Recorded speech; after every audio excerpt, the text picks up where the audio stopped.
काय? मी सुरुवातीला वैद्यकीय शिक्षण मंत्री नामदार हसन मुश्रीफ साहेबांचं मनापासून अभिनंदन करेन। पूर्वीच्या काळामध्ये वैद्यकीय शिक्षण मंत्री आणि सार्वजनिक आरोग्य मंत्री म्हणून याच ठिकाणी दिग्विजय खानविलकर साहेब होते आणि त्यांनी त्यांच्या काळामध्ये सुरुवात केलेल्या अतिशय चांगल्या पद्धतीच्या या महाविद्यालयाला अत्यंत चांगल्या पद्धतीचं रूप आणण्याचं काम केलं आणि याच्या माध्यमातून भविष्य काळामध्ये पुण्या इतकंच महत्त्वाचं अशा पद्धतीचं कोल्हापूरचं सुद्धा मेडिकल हब म्हणून बनण्यामध्ये अत्यंत चांगल्या पद्धतीचं काम नामदार मुश्रीफ साहेबांच्या माध्यमातून होतं आहे। या निमित्तानं कोल्हापूर आणि कोल्हापूरबरोबर आजूबाजूच्या जिल्ह्यातल्या सुद्धा लोकांना खूप चांगल्या सेवा सुविधा मिळणार आहेत आणि याचा फायदा निश्चितपणानं कोल्हापूरकरांना तर अतिशय चांगल्या पद्धतीने होणार आहे।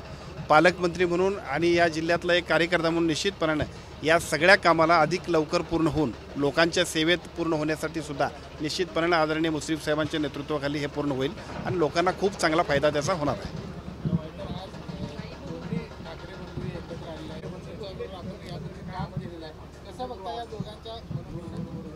हे राजकारण आहे, राजकारणामध्ये प्रत्येक माणसांचा आपल्या आपल्या अधिकार आहेत आणि त्यांच्या भूमिका त्यांच्या पद्धतीने ते करतात। खरं म्हणजे अशा गोष्टी राजकीयदृष्ट्या होतच असतात। आपण बघत असाल दर ह्या अलीकडच्या काळामध्ये तरी दर 5 वर्षांमध्ये सुद्धा 2-2 आघाड्या होत आहेत। त्यामुळे जे होईल त्या सगळ्या गोष्टी आपण पुढे घेऊन जायचं आहे आणि त्याला शुभेच्छा द्यायच्या आहेत। साहेब, ठाकरेंमध्ये भाजपनं खूप मोठं षडयंत्र केले, कारस्थान केले असा ठाकरेंच्या भाषणाचा एकूण रूप होता आणि देवेंद्र फडणवीस याचं सेंटर होते। कसं बघता या स्टेटमेंट? मी आता आपल्याला सांगितलं तेच परत मी सांगेन की राज्यामध्ये आणि देशामध्ये नाही पण या महाराष्ट्रामध्ये मात्र वेगवेगळ्या पद्धतीच्या आघाड्या होत असतात। राजकीयदृष्ट्या आपल्या आपल्या भूमिका आपल्या आपल्या सोयीप्रमाणे प्रत्येक माणूस घेत असतो आणि सांगत असतो। मला असं वाटतं की आताची त्यांची भूमिका ही राजकीयदृष्ट्या त्यांच्या दृष्टीने योग्य आहे।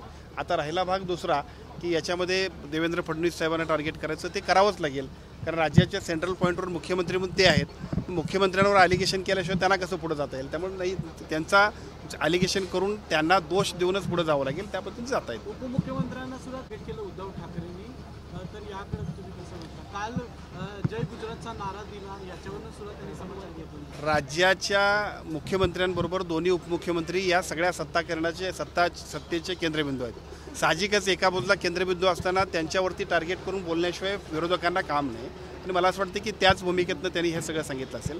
राहिला विषय जय गुजरातचा, आपण बघितला असेल तर आपण जिथं जातोय तिथं त्या ठिकाणी सुद्धा त्याचा संदर्भ देत असतो। याच्या पलीकडे त्या पाठीमागचा दुसरा कुठलाही हेतू नाही।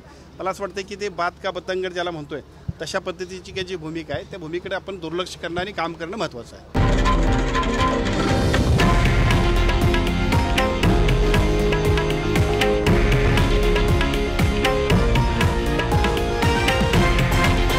हे आहे देशातील नंबर 1 न्यूज नेटवर्क आणि आपण पाहत आहात TV9 मराठी, एकमेव।